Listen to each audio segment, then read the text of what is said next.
బంధమంటూ ఎరుగని బాటసారికి అనుబంధమై వచ్చింది ఒక దేవత. ఆ ఆ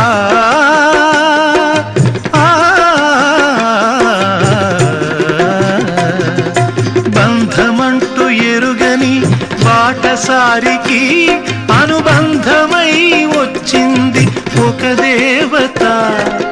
ఇంత చోటులోనే అంత మనసు ఉంచి, ఇంత చోటులోనే అంత మనసు ఉంచి నా సొంతమే అయ్యింది ప్రియురాలిగా.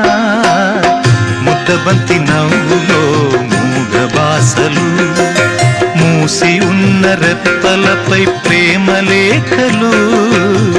ముద్దబంతి నవ్వులో మూగ బాసలు.